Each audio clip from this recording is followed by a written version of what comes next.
What's up you guys, I'm back with another video. This is gonna be a quick one. So I was just watching this video by Ankur Warikoo, and if you don't know him, he's this gentleman who makes videos about finance and careers and stuff. I really like his channel and follow a lot of his videos, and I was recently watching his video about managing or tracking your money in your 20s. Although I find that video very informative, and I will definitely link it down in the description for you guys, but I had my own opinions about certain things, and I figured why not just make a response video and put it out there and see what you guys think about it. And I don't know, we'll see. I really wanted to talk about this, so I'm putting this out there, but yeah, we'll see. So basically, he made a video saying how in his college days he kept a notebook and he used to write every single one of his expenses, or then he moved on to an Excel sheet where he was tracking every single expense, like, okay, I spent this much on a coffee, or I spent this much on XYZ stuff, right? And which is a great way. I think it is a necessary thing. No matter how little or how much money you make, it is a wise thing to actually track where your money is going, because earlier I had this connotation that the more money you have, the less important it becomes to track, but in reality it's the other way around. The more money you have, the more important it becomes for you to stay on top of it and track where it's going. Otherwise it's just going to slip through your fingers no matter how much you make, right? So I think it's a really good message. The video has a really good message, as in you should be taking your money seriously and tracking it, how it's being spent, how it's being invested, and so on. And when I talk about my response to Ankur Warikoo, I'm also talking about the response of our generation, as we are basically Generation Z, right? We are in this tech generation. We have a different way of doing things. I would just like to put it out there. I think most of us are aware and smart about all these things, but we personally, I don't think I do have that much time to track every single one of my expense by writing it down or by adding it to an Excel sheet, because we honestly have at least 5 to 10 transactions a day, right? When I'm in Bangalore, I'm traveling, I'm taking an Uber 2-3 times a day, I'm getting a coffee, and I'm getting lunch from someplace, I'm ordering food from a Swiggy or something. So we do have so many of these transactions going on, and I don't really find it valuable to spend time on writing it down or track it on an Excel sheet or something. I think there's much better and efficient ways of tracking your money and managing your money. And in this video, I'm going to just quickly cover some of the ways that I use to track my money and manage my money. And maybe we can make more videos. If there's interest, we can obviously make more videos about where and how I invest my money, like stocks, mutual funds, cryptocurrencies, Bitcoin. Everyone's talking about Bitcoin. I can definitely make more videos about that. For now, let's just quickly get into the main point. So basically, my net monthly income, we'll talk about percentages, because I know absolute numbers don't make sense and are not relatable, but percentages. So if I talk in terms of percentages, my monthly expenses are 20% of my net monthly income. The rest 80% of the money is where I'm actually saving and investing, and like it's going in separate places, right? So starting with the first half, which is the 20%. So the system that I have built is I tend to spend most of my leisure spendings using one particular card or UPI app, which is Neo currently. So there's an app called Neo which enables you to create an account with I think IDFC First Bank. So you get a card and you get UPI and all those kinds of things. So one important thing that I want to mention is it becomes easier to track your money if you're spending it all digitally, because I, for instance, do not spend money in cash at all unless it's absolutely necessary. I prefer doing it via UPI or card, or I think that works everywhere in India at this point.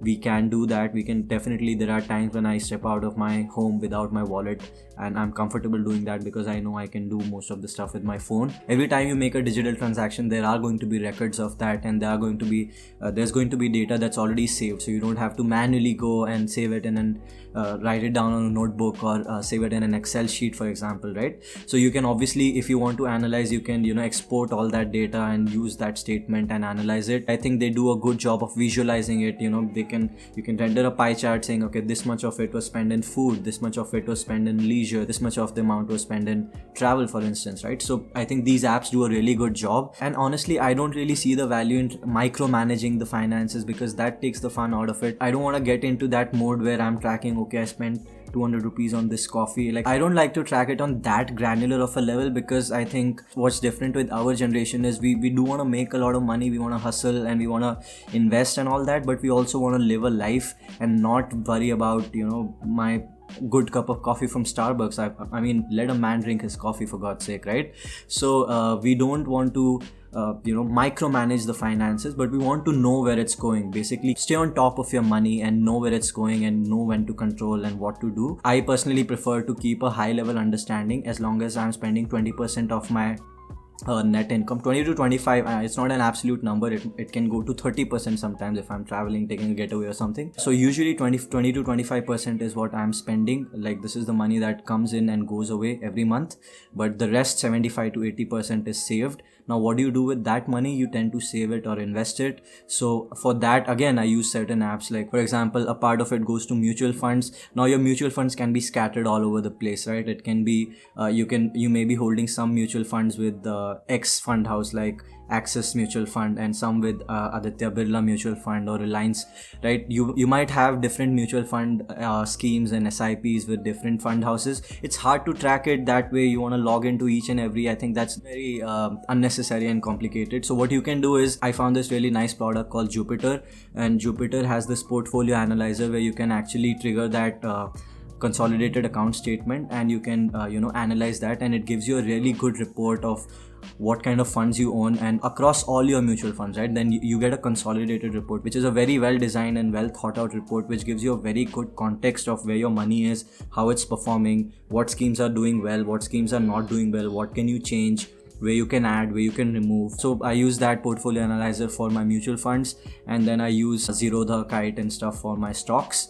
For my Indian stocks, I use Zerodha. For US stocks, I use Robinhood, and both these apps are really good. And apart from that, for buying cryptocurrencies, I'm currently using this app called CoinSwitch, which I think is a great app, and I think it is the easiest way that I found to buy cryptocurrencies in India, because I don't want to obsess over it, and I don't want to waste a lot of time trying to convert fiat rupees to dollars to USDT to then buy with WazirX or Binance and stuff like that. I've done that, but I don't think it's worth all that effort, so I just prefer using CoinSwitch, and I will put a link down below for CoinSwitch. If you want to start buying Bitcoin or Ethereum or stuff like that, you can use that link. You will get some free Bitcoin on signing up, and it's a referral link, so you get some Bitcoin, I get some Bitcoin, and I think it's a win-win for everyone. And I definitely think that I really believe in the technology, and I really believe that cryptocurrencies can be a big part of the future in the next 10 years or 15 years. So I buy it via CoinSwitch, and then you can transfer it so I transfer it to a more secure wallet, basically a hardware kind of wallet.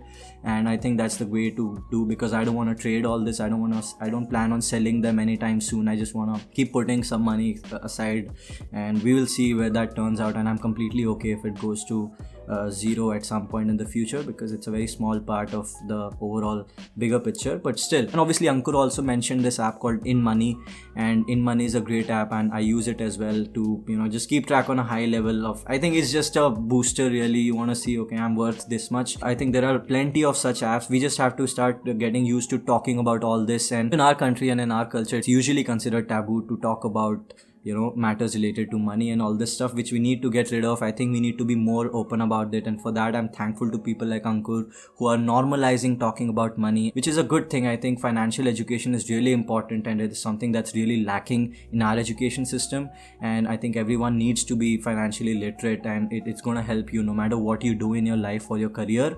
This is something that you have to know across all disciplines. And yeah, to conclude, I would like to say that we are in a generation we don't like to do all this manual work, and I just wanted to put it out there that there are these apps which help us to ease out on obsessing over the details. Let them do the hard work. We get a summarized and a consolidated view on a high level that, okay, this is where my money is going. It's very important to keep track of where your money is going, but you don't have to obsess over it and spend a lot of time and effort to and it's also stressful to write everything down and then add it or whatever, right? You don't want to do all that when there are apps which can do that for you at your disposal for free. A lot of these apps are completely free, so why don't just use them? And when we are a tech generation, why don't we just use all the tech, right? And I think most of the Generation Z folks can relate and do use all these apps to track all the money, but I just wanted to put it out there as an alternative, and I think that's the way to go rather than doing everything manually. So yeah, I think that's about it for this video. If you like this one, let me know, hit that thumbs up button, and let me know in the comments down below if you have any other questions. And if you want me to make more videos about how I invest my money, what kind of stocks I buy in cryptocurrencies and all those kind of stuff, I would love to make such a video if there is demand for that, if people want to watch that. But yeah, having said that, I just wanted to put this out there as a response to Ankur Warikoo's video, which really intrigued me. And yeah, I think that's it. Thanks for watching.